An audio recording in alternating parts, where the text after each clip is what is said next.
Easily could have come down to the last Freeride event. What do you say we crown some champions? Previously on Ultimate Mountain Athletes. This is the last chance for these athletes to get valuable points. No! The fresh snow is hiding all the lurking sharks.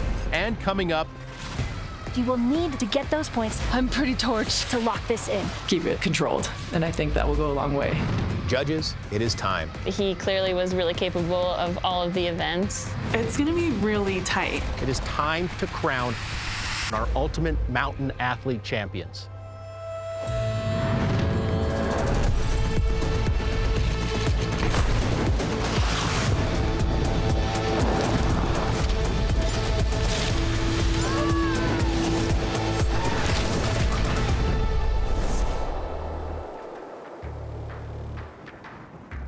Welcome to the finale of Ultimate Mountain Athlete. I'm Craig McMorris. And I'm Amy Ingerbretson.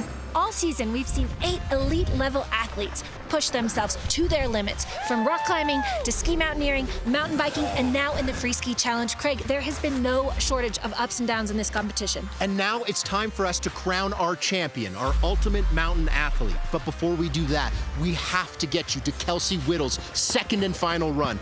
She needs something grand, something big, if she wants to take that #1 spot. She fell on her first run and now has the chance for redemption. Her fate is in her hands. Can she execute?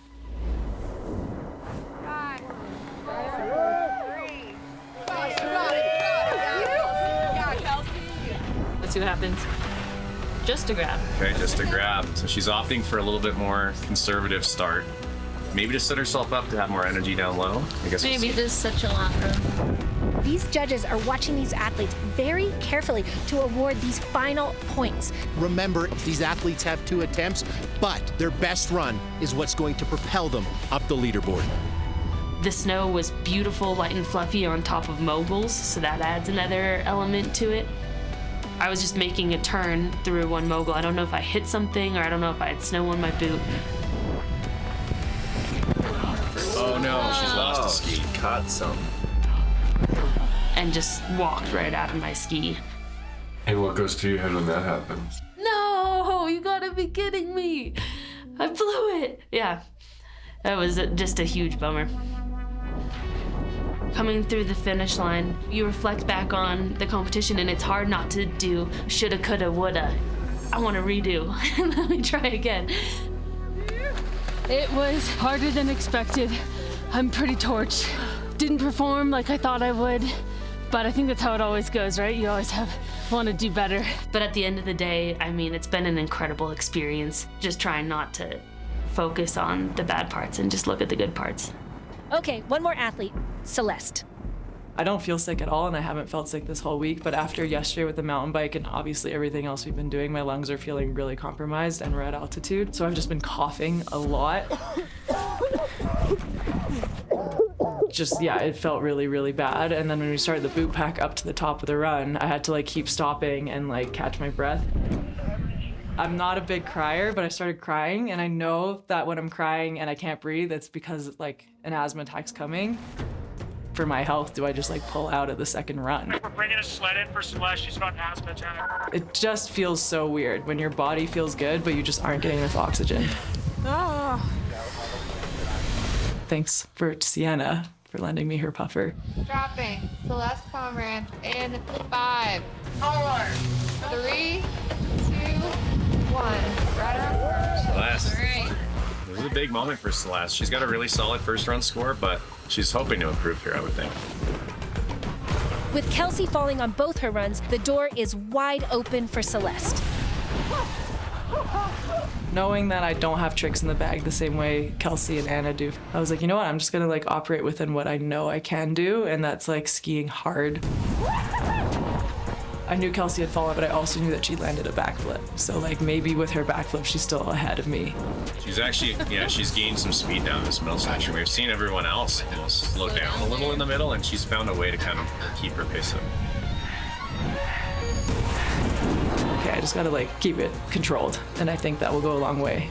But I do wish I'd done a little bit more with attempting a new trick, for example, on the second run. That was kind of a plan, was like try to do something new, but I was just like so gassed by the second run at the end there, and I just didn't feel comfortable in trying something new like that. That was your last event of Ultimate Mountain Athlete. What were your takeaways? Whew. I was talking to one of the athletes that did this in the first season, Jake Hoppinger, and he was like, you're gonna come out with new friends, you're gonna like come out with a really good experience. And I was like, okay, and that's like actually what sold me on this. And he was right. So, checked all the boxes? Yeah. New friends, great experience? Yeah. Nice. The final challenge is in the books, and it's now time to head to Red Mountain Alpine Lodge, where our judges will deliberate and crown our champions.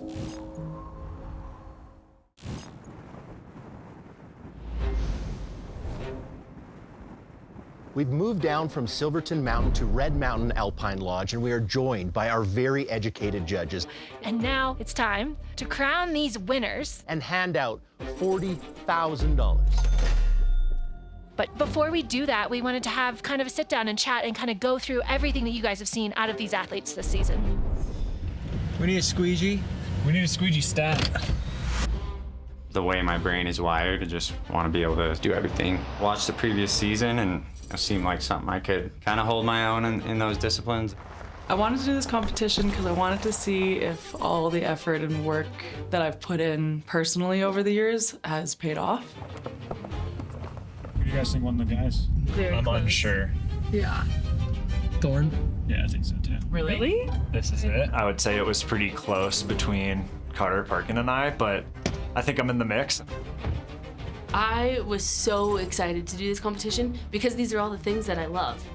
Kind of cool to just push outside my comfort zone and just experience something new. Definitely was a harder push than I was anticipating. Welcome, athletes. Congratulations. You guys have made it to the end of what has been an incredible season of competition. It has been a privilege to watch you all perform and push yourselves. Sienna, I want to start with you. The youngest competitor, what did you learn from this event? I feel like I just gained so much experience. So Dawn, Sienna has experience here in Ouray ice climbing. And so we were looking forward to see how she'd translate that into rock climbing. Well, unfortunately, ice climbing and rock climbing do not translate. The holds are different, but the exposure and being up in the vertical environment is the same. She did not look like a stranger out there. Woo! I was sick. She's the only one on ski mountaineering, the national team for the United States of America, so very, very capable in this. She just booked it out the gate. You know, she was passing other athletes. I passed you. I squeezed past you. I passed you, music. So she obviously knew she could win that competition, and she went for it. But she was in Ski-Mo skis, which are very light and great for going uphill. The exchange then is having to ski that really difficult terrain on skis that aren't exactly giving you a lot of stability or confidence, but I think she actually was really delivering like a strong performance given all those factors. Doing something like this at 19, like what were we all doing at 19? Probably not this. With older athletes, I was able to just hear the different ways that they all worked their way up to where they are today, and I think that was really inspiring. Totally. McRae, you have performed on the world's biggest stages, World Cups, the Olympics. How does this competition compare to all of your other competition experience? Yeah, it's definitely up there. It's been a nerve-wracking week for sure. The 36-year-old from Salt Lake City, McRae Williams. We all know what we get on the ski side. What impressed you about the other events for McRae? McRae actually was quite impressive. Looking back at my notes, everything he did was efficient and smooth and looked confident up there. Hell yeah, it's in the bag. He clearly was really capable of all of the events. Everything that he was doing was well within his limits, and seeing the way that he approached everything, it was just very relaxed, nonchalant, and smooth. Kind of his biggest strength might have been a weakness at times because we didn't see a whole ton of aggression, or it didn't at times feel like he was pushing maybe as hard as he could have. What are we, 11,000 feet up here? Feeling it. I'm just a methodical, meticulous, slow guy in my nature. I'm depleted. Once he got into his arena of freeride skiing, we saw him shine. He was the most polished. You know, he was technically really strong. He had butters, spins, you know, all kinds of tricks. Very composed skiing. Myself and all the other athletes up top were really hyped on that 720. It was cool. That was nuts.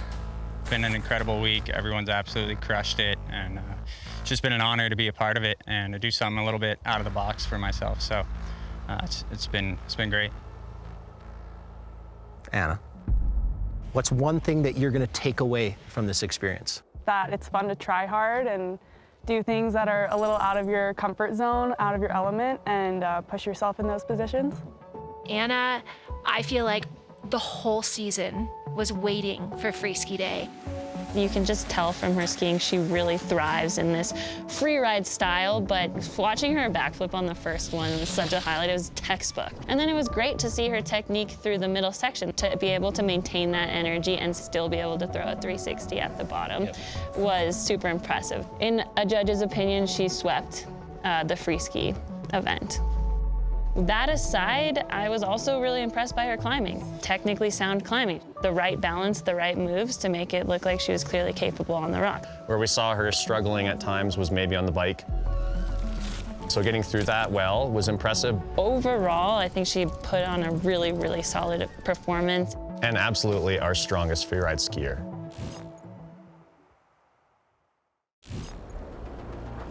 Thorn Merrill from Salt Lake City, potentially you could say one of the most well-rounded athletes coming into this competition. What was your impression of Thorn? Yeah, Thorn really came out of the gates hot on the climbing day. Well, he's not making it look hard, though. He's expected to be the strongest climber of the group. Didn't top out on his first. On his second one showed what he was capable of, but I want to talk about that third and final attempt, the most difficult climb anybody had ever attempted in Ultimate Mountain Athlete history.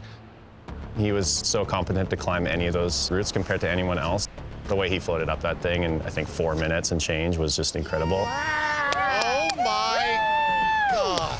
His downhill portion, I was extremely impressed.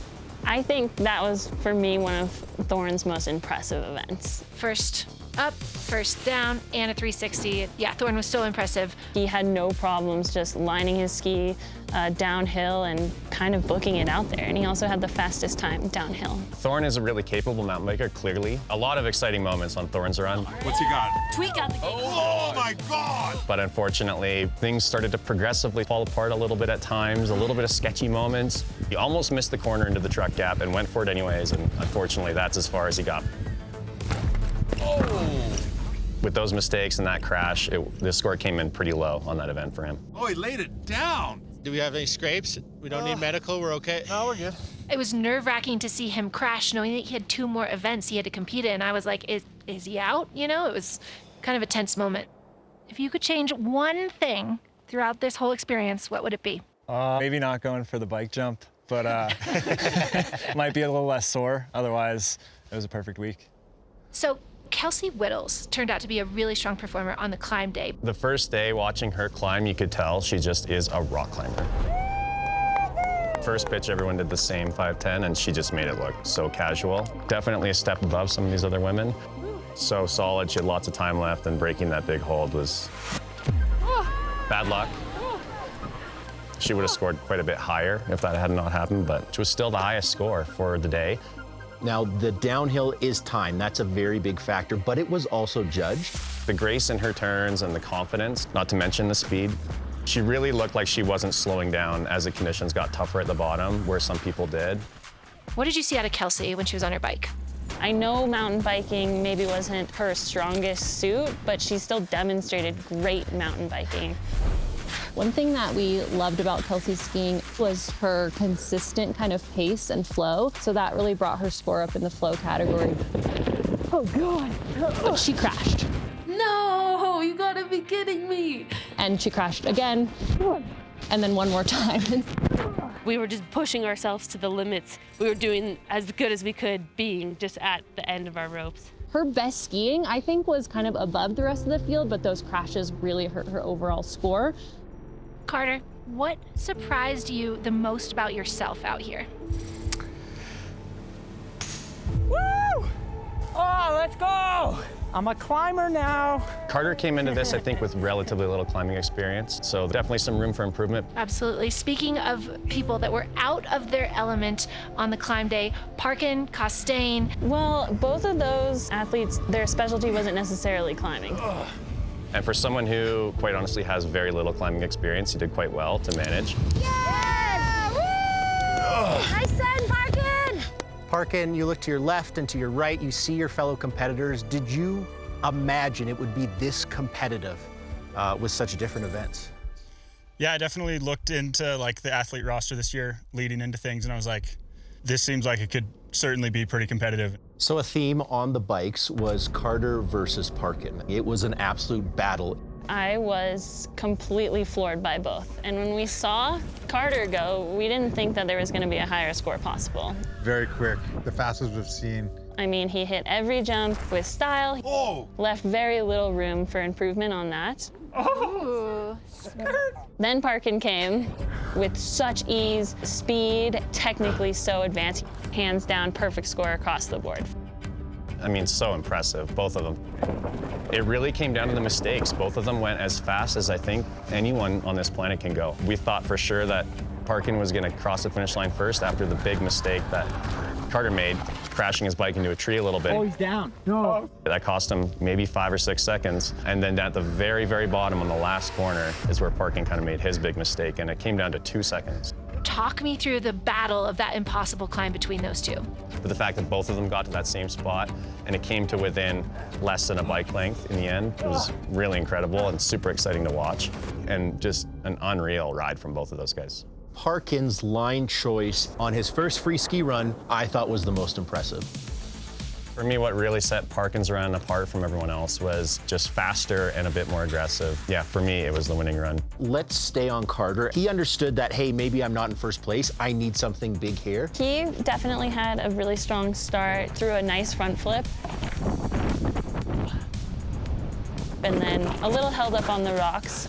And it was an excellent run, you know, aside from that small mistake. But when you're comparing it to Parkin's run, it just wasn't quite enough. There's such good like mountain bike prowess here and rock climbing and then skiing all together that, yeah, it was definitely some heavy competition out there. I was like so close knit with each one of these athletes right off the bat that, yeah, just hanging out with this group of people was super fun. Celeste, how did you balance your strengths and weaknesses throughout this competition? I tried to just be calm and know that don't do anything crazy out of the box. The way she came to this competition, she showed up so consistent day after day, challenge after challenge. What was your impression of Celeste? Yes, consistent, but also just was like performed at a really high level. She clearly wasn't a stranger to climbing. Celeste really impressed me with her ability to handle some of that technical climbing.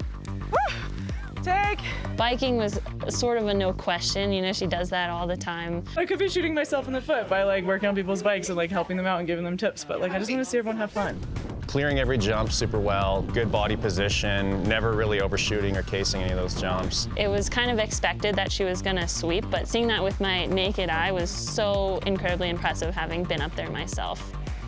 The impossible climb, she was actually racing too. She was trying to pedal up fast because she knew that if it was going to be a tiebreaker that her time was going to factor in, and she was kind of the only female athlete really treating that uphill as a race. There was never a moment where it wasn't having fun, other than almost puking a few times. We're going to oversay it. Consistent Celeste, and I feel like that's what she showed up to Freeski with. She was so consistent, such a beautiful skier. She just handled it so technically well. You could see the way she skis. She had these really big open turns, and it showcased a lot of foundational technical skiing. We didn't see from her were the tricks that we saw from some of the other women. So I think it was hard to, you know, score her as high as them, and for that reason. This is how you got your win last year. You were just consistent. You never actually won anything. I won something. What'd you win? The whole thing. A couple things. But consistency is a word for it, but at the same time, pushing up to a limit and kind of doing that throughout the competition and never really making any big mistakes. I wanted to just stay within my limits and try to push in within my limits, and that helped a lot.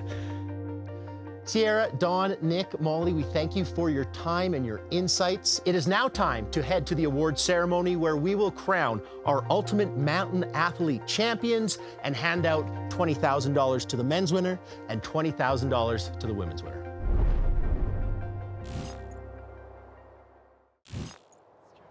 Craig, what do you say we crown some champions? I think it's time. Who do you think won? It's gonna be really tight, I think, between Kelsey and Celeste. If a few things went a little different, I think I could have won. I think I blew it on the ski day. I think it's a close competition, but I think Thorn got it. Easily could have come down to the last freeride event. We were also such tight competition there that made it hard for each one of us to like outshine the rest of the crew. Now remember, our winners will not only be the Ultimate Mountain Athlete champions, they will each walk away with $20,000. So, without further ado,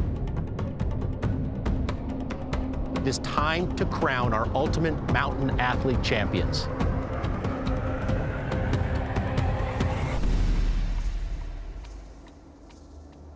Celeste Pomerantz and Thorn Merrill, congratulations. That's ridiculous. That was sick, buddy. You guys crushed it. Yeah. So sick. Thank you. Animal, dude. So happy. Thank you. Speechless, honestly. I mean, coming in, this event is totally crazy. Thanks to Megan and all my friends at home for the support, and to my parents for getting me into all this stuff.